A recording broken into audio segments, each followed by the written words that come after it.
Historiquement, c'était Sastre qui avait été personnellement identifié pour assumer une telle mission. Mais il n'était pas disponible et les regards se sont tournés vers Monseigneur de Souza, dont on connaît le tempérament très fougueux. Cet homme qui, fort de ses convictions, lorsque il les défend avec vigueur, comme dirait l'autre, avec passion, mais était un homme tellement affable, tellement accueillant, qu'il avait gagné l'estime de toute l'Assemblée, y compris de ceux qui au départ étaient même réticents à son élection, en tout cas qui a priori ne faisaient pas confiance. C'est Dieu qui l'a choisi pour présider cette grand-messe qui est la source de notre renouveau. Honorable délégué, je voudrais dire toute notre reconnaissance à tous les délégués ici présents qui nous ont fait confiance et qui nous ont investis pour présider cette conférence nationale des forces vives de la nation en vue du renouveau de notre pays et pour sa prospérité. Merci de votre confiance. C'est la providence qui a fait que c'est tombé sur Monseigneur. Et au niveau de la conférence même, il y avait le principe, ça se dessinait dans la salle, qu'il faut prendre un pasteur, quelqu'un qui soit un homme de Dieu. Le premier qui avait été proposé, c'est désisté, c'était le pasteur Henri Harry de l'église protestante. Il a dit non, que lui ne peut pas conduire cette barque, elle est trop lourde, il faut quelqu'un d'autre. L'unanimité se faisait sur lui. Alors, quand le vote, au cours du vote, il a été publicité. La particularité de Monseigneur de Souza est qu'il n'a pas cherché à présider la conférence. Il n'a pas fait campagne pour devenir président de la conférence. Il a été sollicité par plusieurs catégories de personnes, pas des jeunes, pas des moins jeunes, pas des politiciens rompus à la tâche. Et il a accepté leur proposition. J'insiste parce que d'autres responsables religieux ont été également sollicités. Ce qui est la preuve qu'au fond, les hommes politiques béninois étaient en panne parce qu'ils ne faisaient confiance à aucun d'entre eux pour prendre la présidence de la conférence. Nous avons eu une chance extraordinaire d'avoir une personnalité comme Monseigneur Isidore de Souza à la tête de cette conférence. Et le succès de la conférence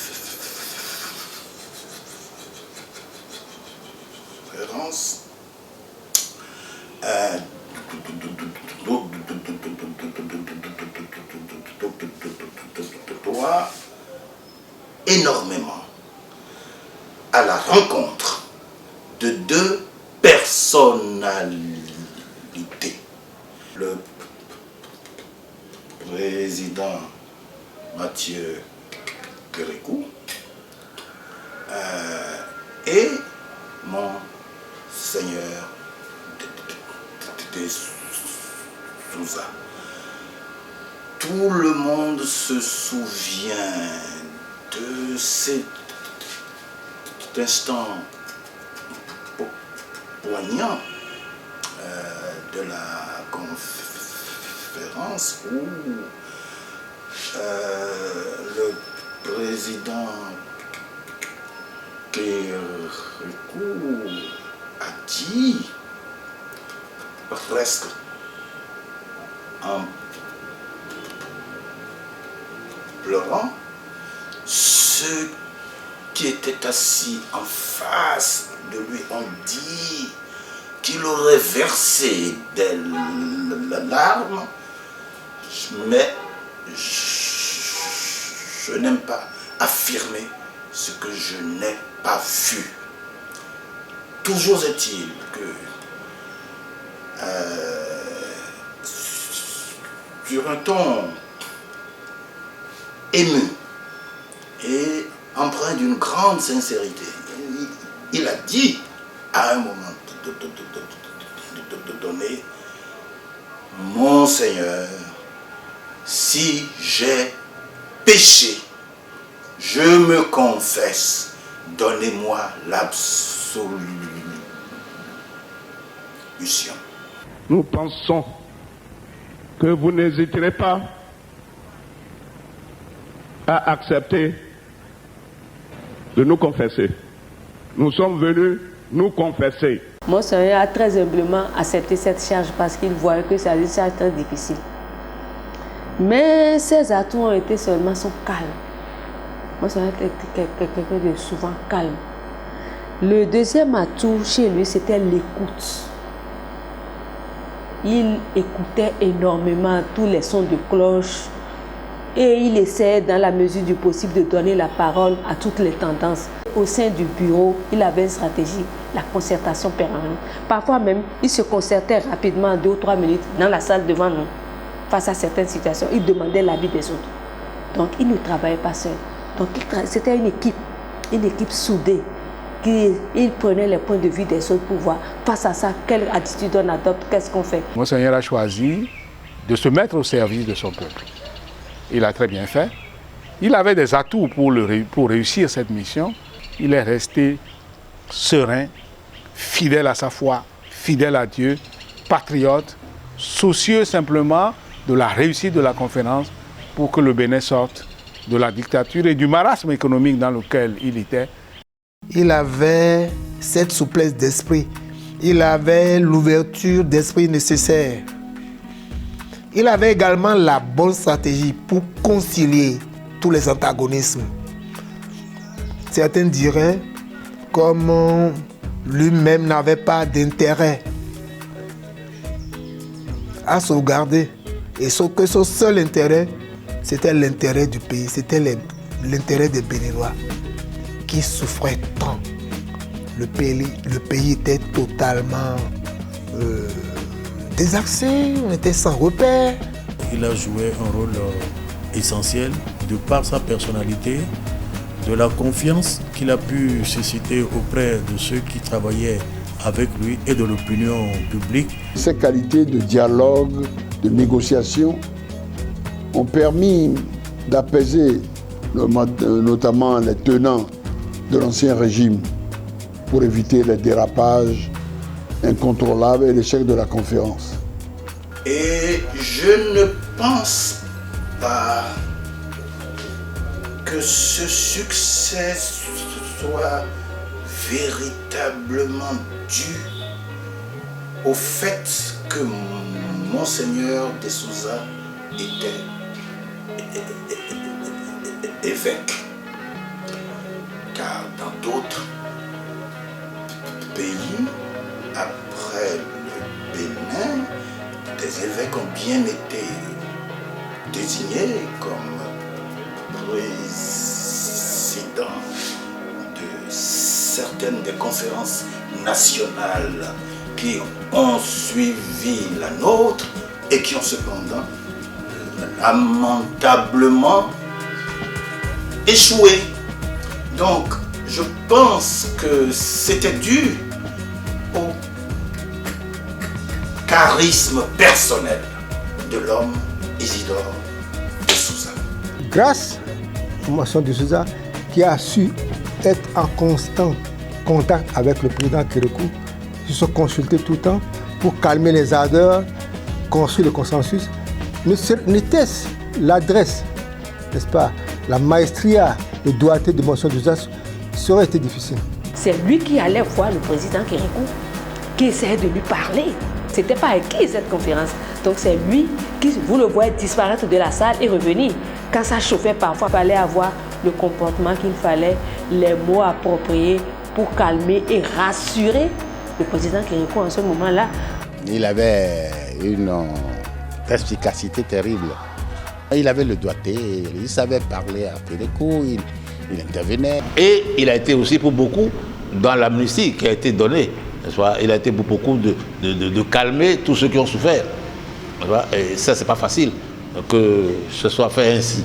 Il a joué un rôle à la fois de leader politique, mais un rôle de leader spirituel. Pour une fois, il y a eu les deux en même temps. C'est un fin diplomate, Monseigneur de Souza, un grand homme qui a du charisme et qui a bénéficié de la confiance des membres du bureau du président de la conférence nationale et des participants à la conférence nationale.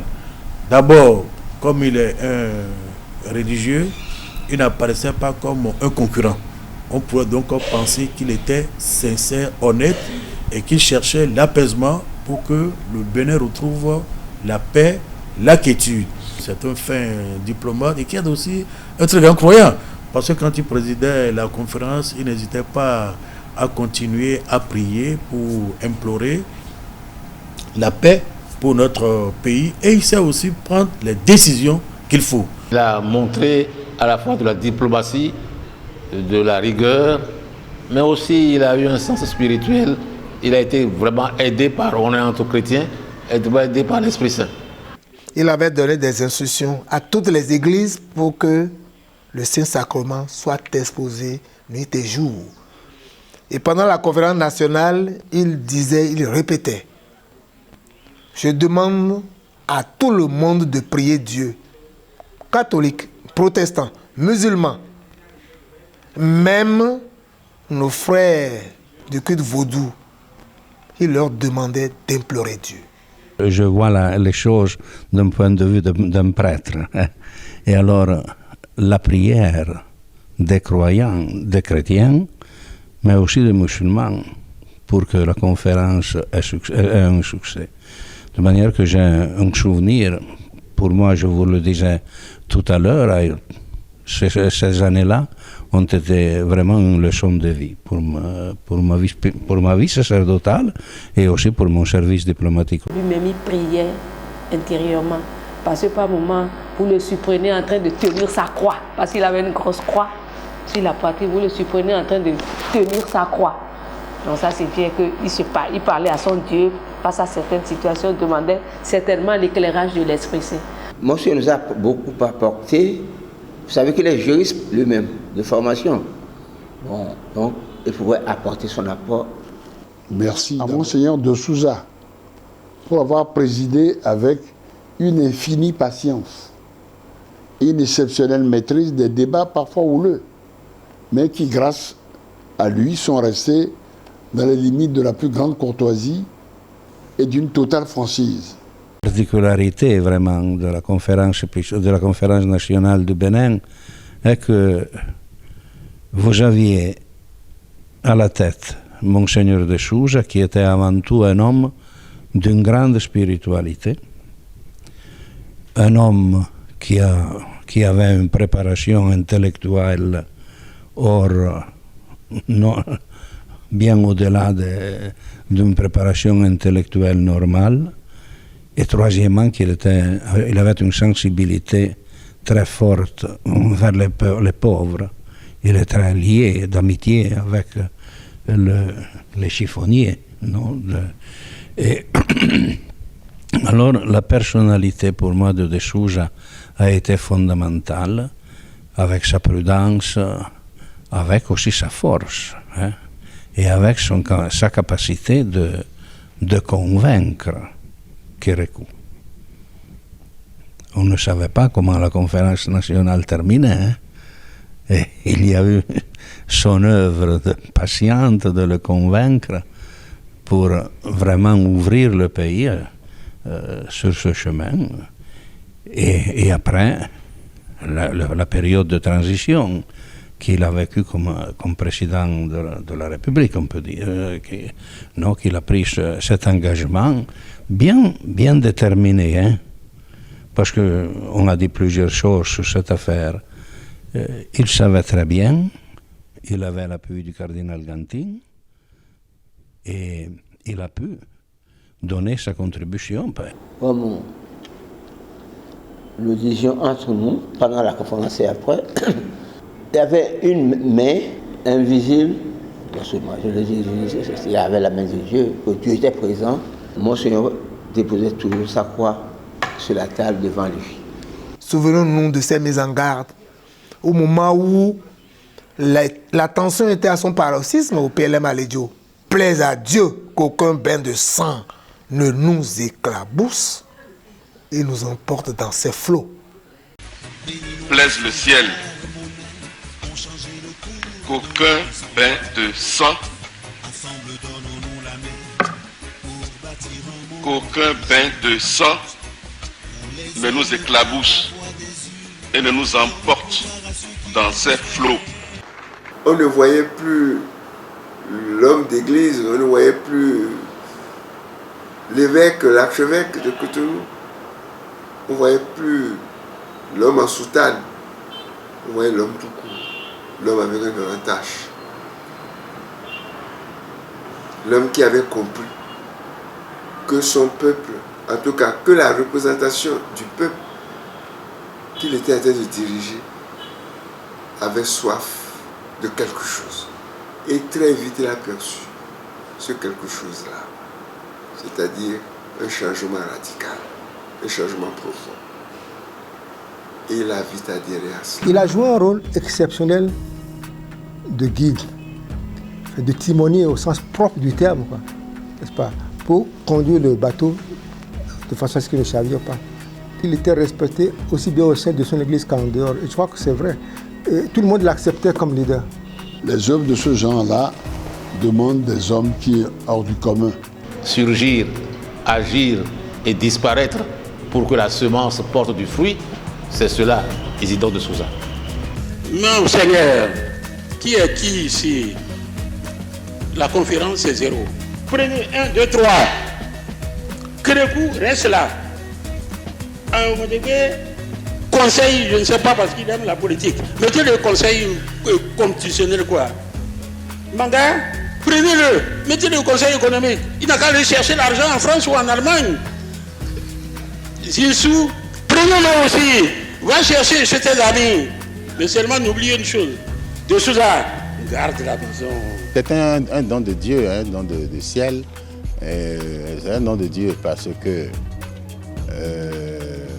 il sait se faire humble. D'ailleurs, la conférence l'avait surnommé Monseigneur Merci. Il disait merci. Merci, chaque fois. Je vous remercie. Je vous remercie infiniment. Les mots et les qualificatifs manquent. Il a été l'âme de la conférence nationale des forces vives. Il a été également l'esprit. Son nom restera gravé en lettres d'or dans l'histoire de notre pays. Sans lui, la conférence aurait été un échec. Vraiment, c'était un don de Dieu, il faut l'avouer.